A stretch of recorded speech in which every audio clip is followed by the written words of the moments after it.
Good morning. Hi there. So today we are going to learn about protein structure predictions. This is the second part we are going to learn.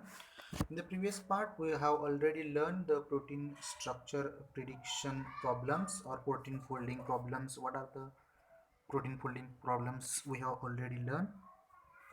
So in this part we are going to learn about protein structure prediction.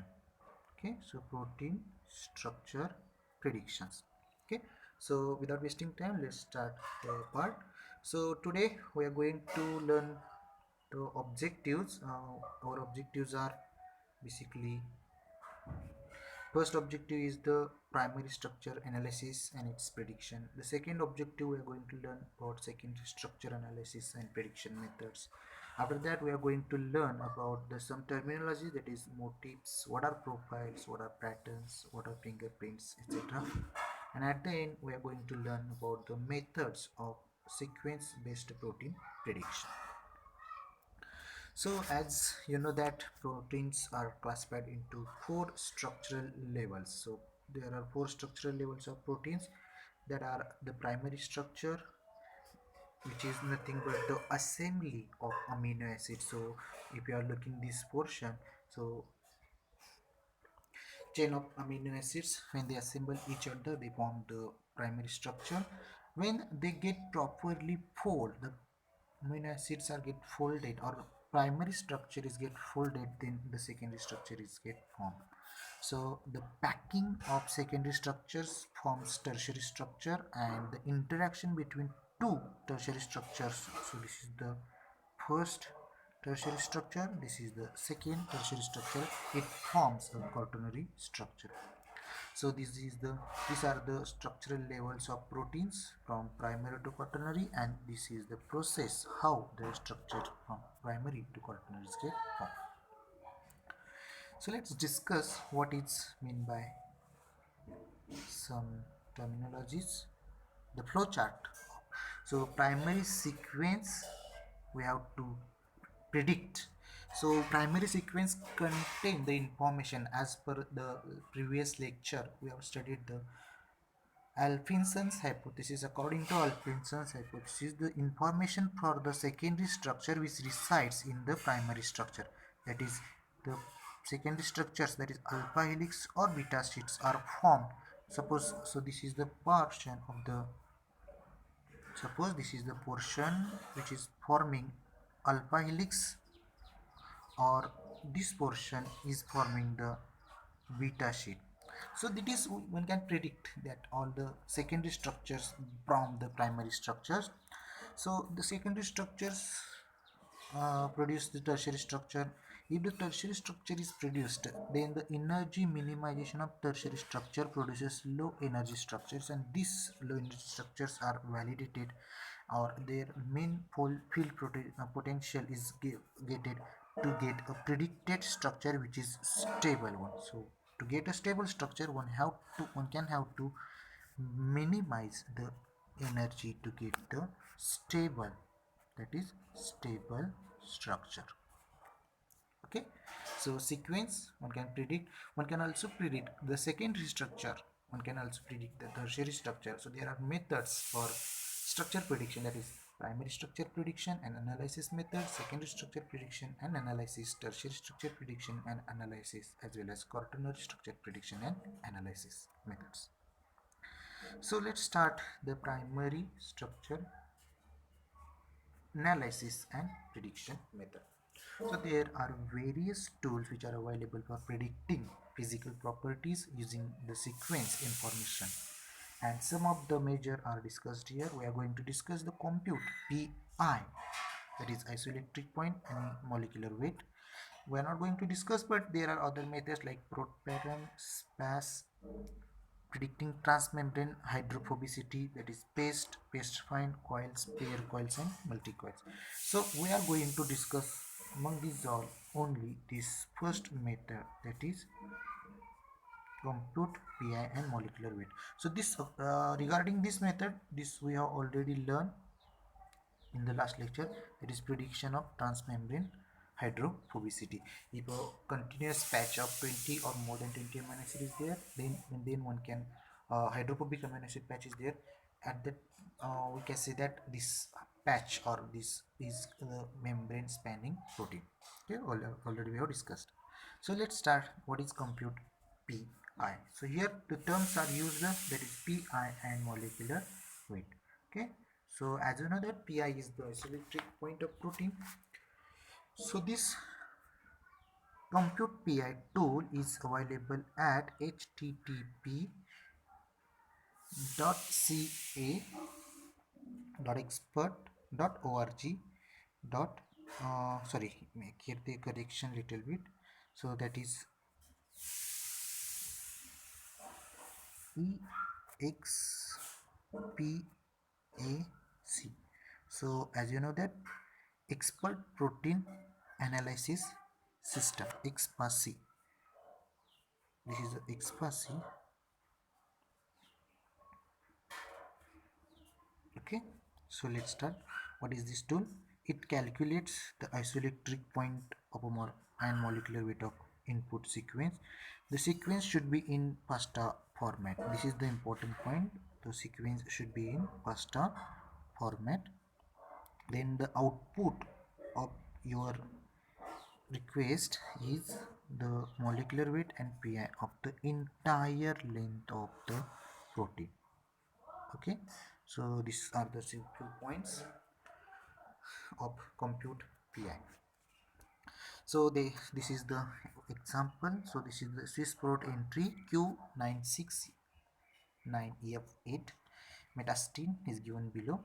So it calculates all and finally it will give you the molecular weight as well as the theoretical pi. So it is important in this technique that it calculates only theoretical calculations and computation of molecular weight. So the molecular weight calculated based on sequence. Okay, the molecular weight calculated based on sequence, but the point is here that it cannot take into account the post translational modifications like glycosylation, phosphorylation, and other chemical modification like acylation, phenylation. Okay, so the post translational modifications are not considered, so this is the drawback of this technique. It also cannot take into account the information switches, removal of single sequence or cleavage of proteases. When the sequence is cleaved by a specific protease, that is not considered in this compute pi. So this is all about primary structure analysis and prediction. So we have discussed the compute pi, the primary structure analysis method, which is based on the pi, that is isoelectric point and molecular weight. So available at XPASI server, then it calculates isoelectric point and pi. The sequence should be given in the pasta format. It calculates the pi and molecular weight of entire length of protein. So if this is an example, when you give a protein sequence in pasta format, it calculates the G protein coupled receptor or domains or Homo sapien domains such as DE circle likewise, and gives you finally the molecular weight and theoretical pi. So it is important, it calculates only the theoretical calculations, it not considered the post translational modifications or PTMS. We can see that. Also if the peptide is cleaved, it cannot consider. So let's discuss the secondary structure prediction methods. There are several protein secondary structure prediction methods. The most important of these are the Chau-Fasman, GOR, nearest neighbor, hidden Markov model, neural network, and multiple alignment based self optimization methods or SOAP. So today we are going to discuss among these all the two methods, that is the widely used Chau-Fasman and GOR methods. So what is Chau-Fasman method? It is widely used method for protein structure predictions. It depends upon assigning a set of prediction values to a residue and then applying algorithms. Algorithms are applied for the conformational parameters and positional frequencies. Okay, we will discuss in the next lecture. So what that means, the conformational parameters for each amino acid. So this is important, conformational parameters for conformational parameters for each amino acids were calculated by considering the relative frequency of given amino acid into a protein, the relative frequency of amino acid within a protein, its occurrence in a type of secondary structure, the function of residues occurring in that of structure. So what is the frequency of amino acids means when a single chain of amino acid is considered, how many times a single amino acid is duplicating or is observing occurrence of given type of secondary structure. Suppose there is a one chain and there is a some first suppose there is a chain of 50 amino acids, 1 to 10 amino acids are alpha helix forming, 10 to 11 are not any forming, 11 to 13 are forming beta sheet, and again 13 14 to 18 are former alpha helix. So in 50 amino acid containing protein there are 10 helix formers, small patches, and only 3 are beta sheet. So the occurrence of given secondary structure is helix structure is more in that. So what is the occurrence that is also considered, and one can also study the function of residues occurring in that structure. So a specific type of residue is present. So suppose in a chain of amino acid, if proline is present, what will be the impact? The proline is helix breaker, so it will break the chain. So function of residues occurring in that structure is also considered in Chopper method. So this method, parameters of given amino acids perform. Okay, so based on the parameters, one can say, so what is the secondary structure? Either helix former, either sheet former, or coil former is predicted. So let's see the formation of alpha helix, how the formation of alpha helix is predicted. So this method assigns all residues in a peptide. Okay, it scans the peptide and identify regions where 4 out of 6 residues, suppose there are 6 residues, this is the first, second, third, fourth, fifth, and sixth. So 6 residues are there. Out of 6 residues, suppose these 4 residues are forming alpha helix, then this region is defined as alpha helix forming region. Extend the helix in both direction until a set. Okay. Okay. So extend the helix in both direction. So let's discuss. Okay, the region is defined as alpha helix if the 4 residues are former of helix. So extend the helix direction both until the set of 4 continuous residues, that is p alpha, is greater than alpha helix. So suppose there is a chain of amino acid. Just suppose this is a amino acid chain and there are the amino acid residues. So this is the first residue, this is the second, this is, likewise amino acids are present in a chain. Okay, so what it does, so it considers continuously 6 amino acids, and based upon from 6 amino acids, if more than 4 amino acids are helix former are there, then directly this Chow-Fasman method gives all that 6 are helix former.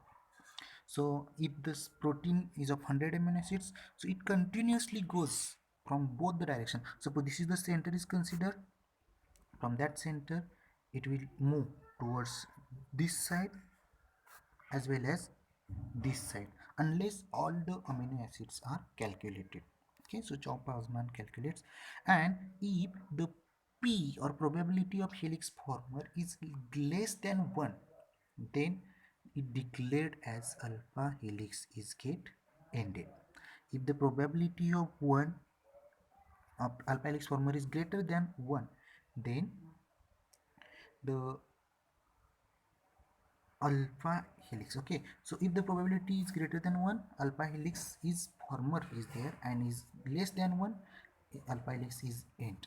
Okay, so this is if the segment defined by this procedure is longer than 5 residues and average alpha helix. Okay, so suppose there is a specific segment. Okay, so specific segment which has more than 5 amino acids, and from 5. Okay, so from 5 more than 3 amino acids, like is 1 2 3. So if these 3 are helix former and these only 2 are the,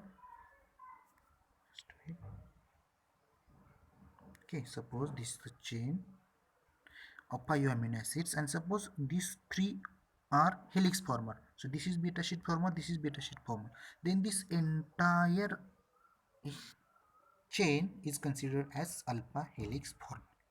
Okay, so this is all about. Next, so beta sheet formers. Let's talk about how the beta sheet formers are defined. So again here the chain is scanned. Suppose this is the 1 2 3rd 4th 5th 6th 7th 8th 9th amino acid residue.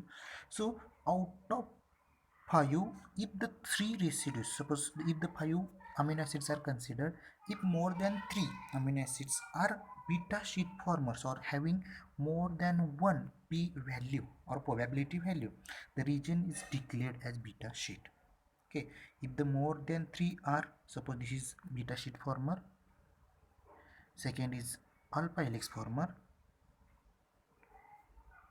again third is beta sheet former, again alpha helix former, and here is also beta sheet. So this is the 5 amino acid chain, one beta sheet, two beta sheet, and three beta sheets are there. If the more than, so it is a race, as you know that when two groups are there or election parties are there, whose members are more, that party will win. So same thing is happen here. If the amino acids of helix former are more, the chain is, or chain or amino acid chain is considered as alpha helix former. If the chain contains more beta sheet former, then that declared as more beta sheet. Okay, so that is the thing. Suppose if the p value is less than 1, then that is the end of beta sheet. Okay, so any segment of region is located by this procedure is assigned as beta sheet. Okay, so by this procedure whatever the segment is gain, it is called as beta sheet. So suppose in a chain there are certain amino acids, and suppose there is a long chain. In this chain there are 4 secondary structures, 1 2 3. Among these 3 are beta sheet former and 1 is alpha helix former. So this entire chain is considered as beta sheet because helix former is very short. If the helix former is very short and chain former are longer, then entire chain is considered as beta sheet chain. Okay, so this is the same thing. So any region, if helix former are more, again it is a sheet, again it is a helix, again it is a sheet. Okay, so again here is a sheet. If helix former are more, it is considered as alpha helix former. But if the beta sheets are more, then chain is called as beta sheet former. Okay, so helix former or sheet former, it depends upon the number of helix or number of sheets. So this is all about helix formation and turn formation. Now we have to look out about the formation of turn or loops in the structure. Okay, so in the structure the central amino acid is considered. This is called as plus one side, this is called as minus one side. So the plus 1 and plus 2, or this is the plus 2 or this is a minus 2. Okay, so if at plus 1 proline is present, then the 30% possibility of chain breaking. If serine, then 14%. If lysine, asparagine, arginine, threonine are there, about 10% the possibility of turn formation. So proline has maximum possibility of turn formation. Okay, and then so at first position, if proline, lysine, serine are present in the turn formation possibility. So likewise, if at second position asparagine is there 19%, glycine is there 19%, aspartate is there 18%, serine is there 13%, likewise cysteine 12, and lysine 1 at second position. So these are the residues present in at the specific positions that is I plus 1 or I plus 2, then there is a formation of turn in that amino acid. So P alpha, P beta or P turn are preference parameters for each and every amino acid. So based on this P value, that is P values, okay, based on P values, one can predict what the structure will form alpha helix, beta sheet or turn as a secondary structure. Okay, so the main helix forming residues are alanine, glutamine, leucine and methionine. So these are the residues which responsible for forming alpha helix former, whereas breaking residues are proline and glycine. So the pyrrole ring, proline has a pyrrole, P Y. So remember this is important term. The proline amino acid has pyrrole, P-I-R-R-O-L. Write on this pyrrole ring, which breaks the amino acid chain, as well as the glycine is another amino acid. So there are other amino acids which are sheet forming residues. There are isoleucine, valine and tyrosine. If these three residues continuously are there, or more number of these residues is there, then that amino acid chain will form the beta sheet. Whereas the sheet breaking residues are also there. There are proline, aspartate and glutamine. So proline is present for breaking alpha helix as well as beta sheet structure. So proline has unique structure in which the side chain is cyclically attached to the backbone. If you study structure of proline, then the C alpha, C again, C alpha, C H, C H and this C H is connected with the N. Then again C double bond O. Here is N. So there is a N. So this is the first amino group, this is the carboxyl group and this is the central carbon, and which has CH2 CH2 CH2 side that is connected with the, this is the ring formation is there. Then it assumes that the backbone of dihedral angles of typical alpha and beta structures can form appropriate hydrogen bond. Okay, so in proline amino acid, this backbone is forming a specific ring-like structure. So this ring-like structure is called as pyrrole ring. So next method, that is GOR, that is Garnier, Augustofer and Rapson method. This method assumes that amino acids up to 8 residues. Okay, so suppose this is the first, second, third, fourth, fifth, sixth, seventh, eighth. Okay, so this is the 8 amino acid patch, and then again 1, 2, 3, 4, 5, 6, 7, 8. This is the 8 residue. Total 16 and at their center. So this central residue is considered. So this method assumes that 8 residues on each side. So this is the central amino acid and this 8 and this 8 total. So 8 here, 8 here and central one, that is 16 amino acids are used in a sliding window. This program is now in the fourth version, that is we call it as GOR. This is an updated version of GOR.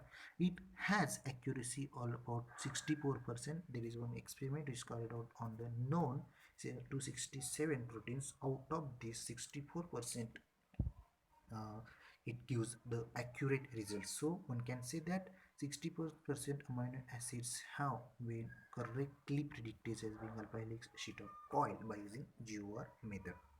So accuracy. So all possible pairs of amino acids in this window are checked for their formation content as to be predicted. The structure of central amino acids by comparing them to 266 other amino acids of known structure. The method works better for helix than for beta sheet because the longer interactions between non-adjacent sequence fragment present in the beta sheet. GOR predicts the number of beta strands, usually can predict 36.5% of the beta strand. So for alpha helix formation, it has more. Okay, so this method predicts alpha helix better than that of beta strands. So This is the frequency for beta sheet formation, which is very less, but for helix formation it has a quite high. So GOR, what uses, it uses all possible pair frequencies, means 8 from this side, this is central, and 8 from this side, and based on that it again calculates helix former, sheet former, or coil former. So this is the first residue, second residue, what they will form, that is determined by this method. The other output gives probability values for each secondary structure at each position in this diagram. So this is the FASTA format which is given to the GOR slide. This is a switch close ID. So the first part of GOR output is, so this gives what? So there is a 17 amino acid patch, again there is 17 amino acid patch, again there is 17, 17, 17. So the helix former are there. So this is our sheet. E stands for sheet, H stands for helix, and C stands for coil. So if you see there are 138 residues, that is 34% alpha helix former. There is 60 residues, that is 15%, which are sheet former, and random coil formers are 50%. So 50%. So only in this window HHH is given, that is helix former, and E, that's for sheet former. Helix former, alpha helix former, and there are sheet former. And coils are not given, but actually coil is represented by C. And this is the first window of result, and this is the second window where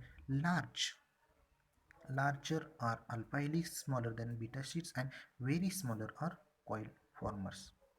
Very smaller or quite small. Otherwise there is also use of three different types of color, that is one for alpha helix. Okay, so sometimes one can use likewise three bands, that is, suppose this is the first, means helix former is there. If there is a smaller blue color is there, that is sheet former, and then very small, that is coil former. So likewise you will get the result on GOR side. So in short, what we have to conclude, so Chow-Fasman method, it is a secondary structure protein structure prediction method. It is based on analyzing the frequency of amino acids in different secondary structure. Alanine, asparagine, leucine, and methionine are strong predictors of alpha helix, whereas proline and glycine are predictors of helix breakup. The table for predictive values, alpha helix and beta sheets and loops are there. So greater than 1 used to determine the structure. If the greater than 1 value is there, then either alpha helix former or beta sheet former, and if the smaller than 1, there is a breaking side.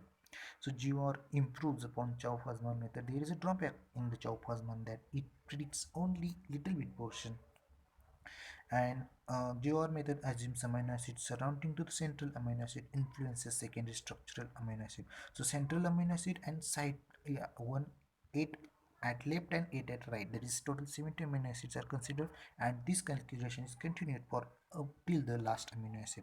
So scoring matrices are used in GOR, that is Bayesian statistical methods to calculate this. Okay, so this is all about today's lecture. So if you have any doubts, please WhatsApp me and I will try to solve it. Read it. Okay, thank you.